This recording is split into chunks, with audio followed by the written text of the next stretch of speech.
So today we'll be taking a look at some stories with Seth Rollins and Roman, as well as some other topics with the Raw Women's Division.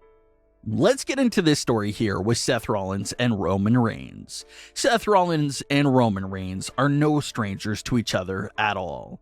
They spent the first few years of their main roster careers together in The Shield.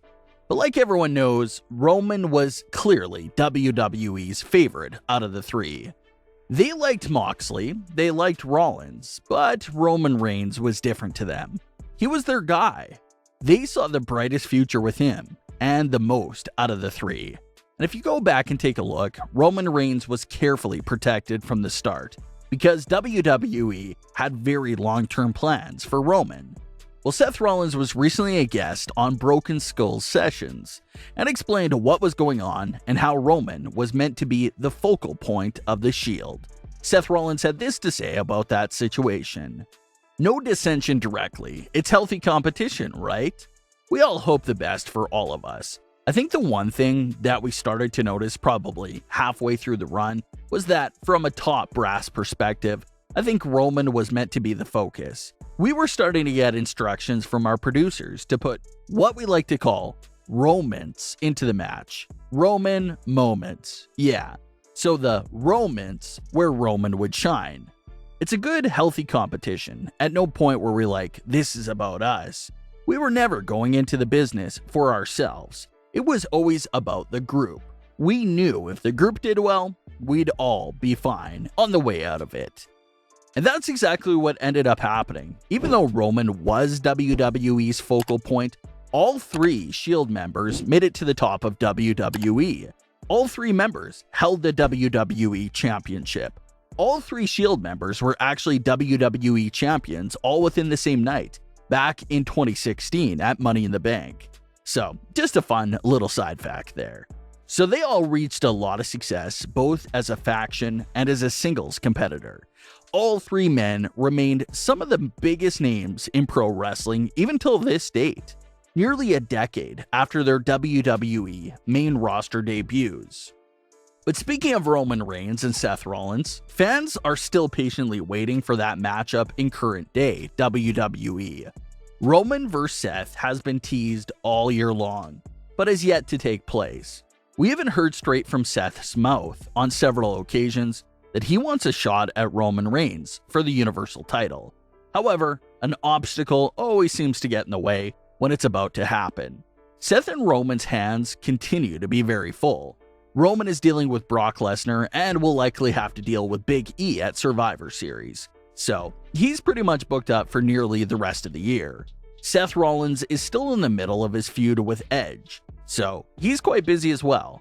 A lot of people seem to think that Seth vs. Roman won't happen since it's heel vs. heel, and WWE usually stays away from that sort of situation. The story behind Seth Rollins and Roman Reigns is so rich that you can sort of look past the fact that they're both heels. You can make the argument that Seth Rollins is the biggest challenger and threat to Roman Reigns' Universal title. Nobody knows Roman more in the ring than Seth Rollins. Seth spent all that time with Roman in the Shield.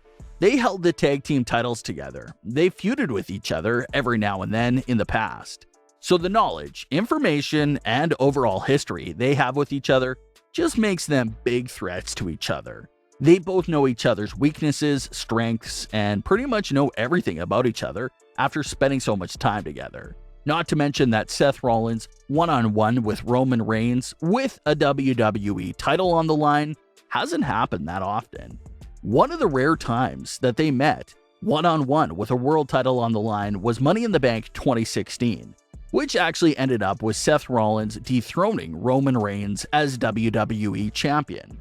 Not to mention all the other moments that Seth holds over Roman's head, such as hitting him with the chair during the Shield split, and also cashing in the Money in the Bank during Roman's title match with Brock.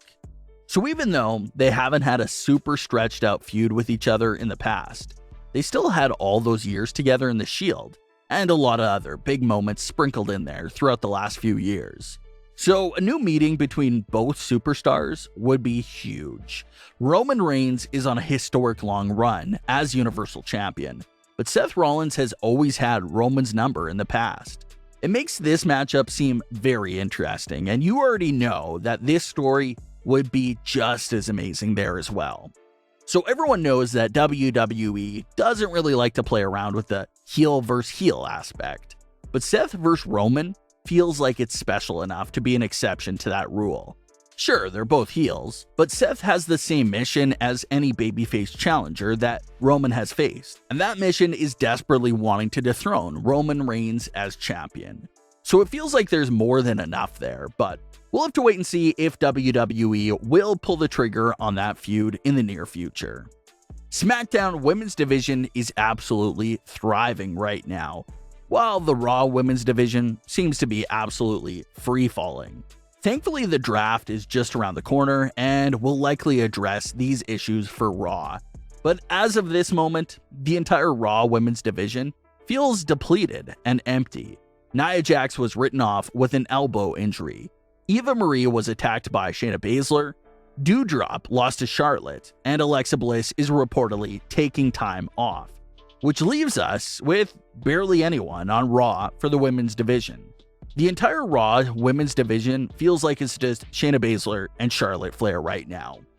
Shayna basically turned babyface by attacking Nia Jax and Eva Marie, so it's safe to assume that Shayna could be the next big babyface challenger for Charlotte Flair, because there's no one else really left.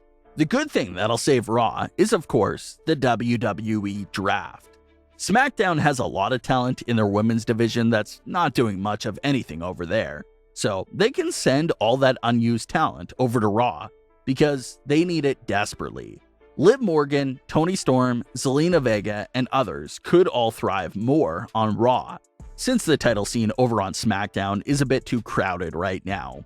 So thankfully, the depleted Raw Women's Division will be patched up after the WWE Draft, because as it stands right now, Shayna Baszler is the undisputed #1 contender because there's no one really there to challenge and contest her for that spot.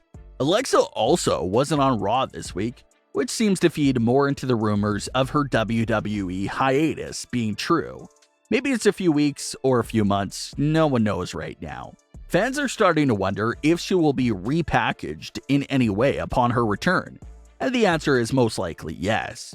They had a drastic way to write off Alexa Bliss with the demise of her doll, Lily. She was obviously broken after that match and will be away from TV for a while. So that just screams that some sort of change is coming. Does Alexa return as her normal self, as if the last year and a half of her character never happened? As ridiculous as that does sound, to just erase everything that has happened to her over the last year and a half, it does seem like something WWE would do. Alexa Bliss just returns as herself and has no recollection of what just happened from July 2020 on. Or they keep her dark character going and just turn it up even more. All of Alexa's Lily-related merchandise is top-selling items. You have young fans out there dressing as Alexa, buying the dolls, and they're just so invested in this version of Alexa. So it would be weird for WWE to move away from something that's bringing in a lot of profit and is a big hit with the younger fans. So yes, Alexa will most likely receive a slight change, but it may still be under that entire Lily umbrella because it's a top-selling merchandise item. But what are your thoughts on today's stories? Leave your comments. Don't forget to subscribe with all notifications on, and leave a like if you enjoyed. Thanks for watching, guys.